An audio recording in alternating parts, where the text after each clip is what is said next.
Good day, everybody. Kevin Hogan here.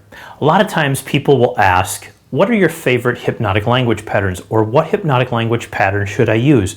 Or what hypnotic language patterns actually work? Well, those are all really important questions. Here's the thing. Most hypnotic language patterns that we were taught don't actually work.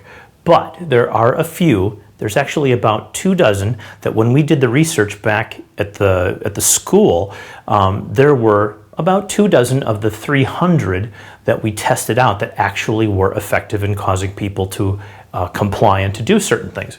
So the first one would be, I wouldn't tell you to, and then you fill in the blank. So I wouldn't want to tell you, to go to the store and pick up food tonight. I wouldn't want to tell you to go to college. I wouldn't want to tell you to go work for that company over there. Here's what happens. I would not want to tell you to. That stops resistance, right? And that's why people use hypnotic language in the first place. Unfortunately, most of the hypnotic language they use is actually resistance inducing instead of resistance dropping. So you want to make sure that you're using the correct patterns logically and rationally so you can actually hit their emotional buttons that cause resistance and cause them to drop and to fall. So I wouldn't tell you to anything, okay? And the anything is what I think you probably should do. So if I think you should be going back to college, for example, and I probably don't because it's awfully expensive in 2013. But if I did, I would say I wouldn't tell you to go to college because I want you to go to college. See, that's the thing. But I wouldn't tell you. You're here to talk to me, but like all people who give advice, most people, when they give advice to this person over here, this person, they don't listen. They don't listen, they don't do it, and the person wastes their time. So by saying, I wouldn't tell you to X, and X is what you really think the person should do, you win because the person's actually going to do what is going to cause them to win, and they're going to bring it back to you, and they're going to know that it was your idea, that you were just subtle and gentle in accomplishing the goal. The second really cool hypnotic language pattern that I like is you might want to now. So you might want to get that loan now while interest rates are low. They've just gone from 3.5% to 4.5% on a 30-year in just a matter of weeks. People have lost tens of thousands of dollars, maybe $100,000 or $200,000 over the life of their loan, basically buried themselves because they didn't move now. So you might want to get a loan before they go from 4.5% to 5.5%, okay? You might want to get a loan now. You might want to get that car now. You might want to go on a date now. Maybe not, but you might want to. And by saying you might want to, you're not saying that you should. You're not giving an instruction. You're not giving a suggestion. You're not doing anything except for saying you might. So you might want to, and then put the command, if you will, but it really isn't a command. It's really just a prime is all it is. People always call it, hypnotic commands, but that's not really what they are. Really what they are is they're priming potential behavior, because if the person doesn't want to drink that drink over there, you can sit there and say, you might want to drink that drink now, but the person doesn't drink alcohol or Diet Coke or iced tea or whatever, and they're not going to do it. It's not a command, and you can't make it happen, but you can prime it just like you can with subliminals. We'll talk about that on a different video. You can prime it by mentioning it one time, and by mentioning it one time, the simple prime is, you know what, you might want to just grab a Diet Coke and go have fun. You might just want to grab a Diet Coke and go have fun now. And now sort of acts as the extra little stimulus response boost there that's going to cause the person to do it a little bit extra. What is it that helps you know whether you should X or Y? This is one of the coolest hypnotic language patterns that there are. I like this phrase for a whole bunch of reasons.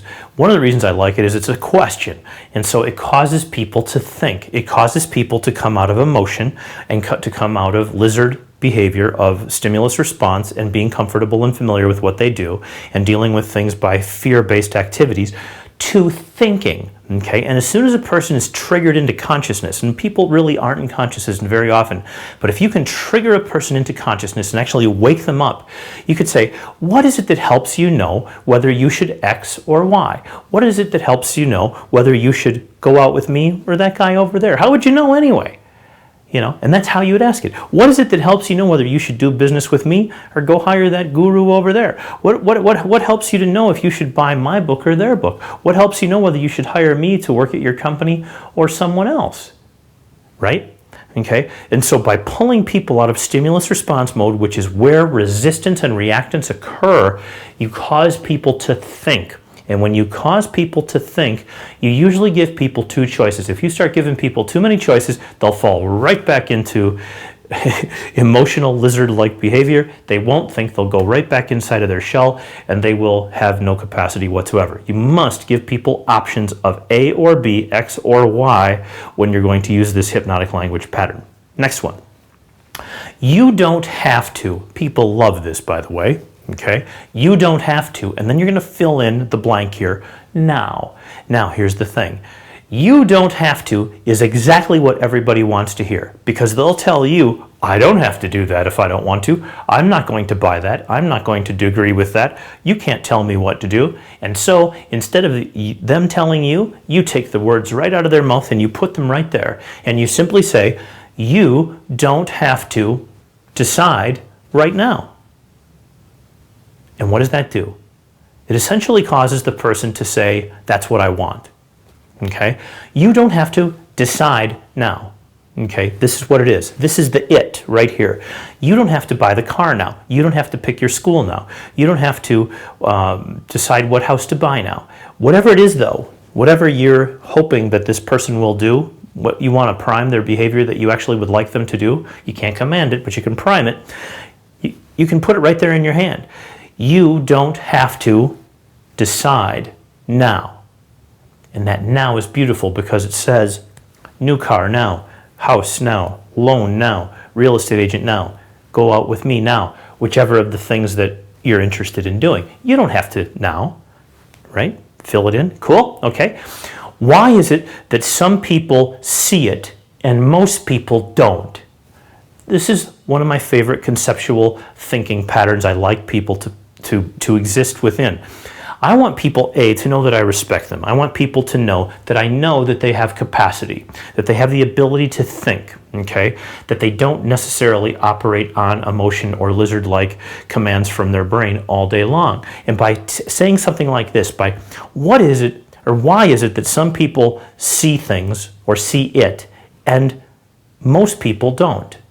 You're asking the person to distinguish between intelligent people and people who perhaps are intellectually challenged, right? So you're having them tell you what it is that causes people to see how to do it versus everybody else who doesn't get it, right?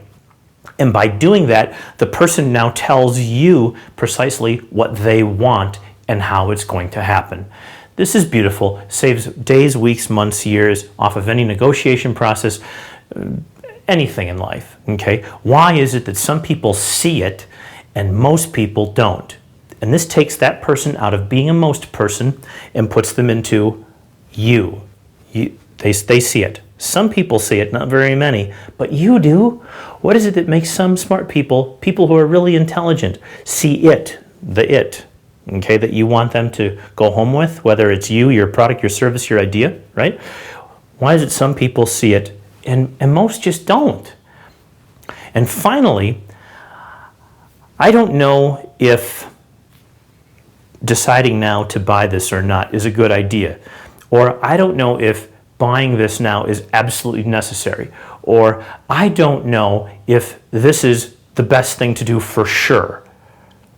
Right there, you again cause resistance to drop in the other person, and you allow them to say, oh, it's fine, it's really good. I don't know if this is the right decision right now. That just tells the person that it's okay for them to say, it is, let's just do it right now. That's exactly what you want. I don't know if this is a good thing to do now or not. It seems like it, but how do I know? And by taking that precise tonal frame, you allow the person to communicate an intelligent thought, you pull them out of reactance mode, out of resistance, out of emotional lizard-like behavior, you bring them into consciousness, and when you bring them into consciousness, when you wake people up out of stimulus response mode, out of comfort, familiarity, emotional feeling mode, and you cause people to think, conscious mind is now turned on. It takes a minute to warm up, but that's about it. And then people can actually think, and they can tell you what they think, which tends to be right about 100% of the time more often than what people don't think but just do. Cool? Okay guys, have a great day, and I'll see you here next time.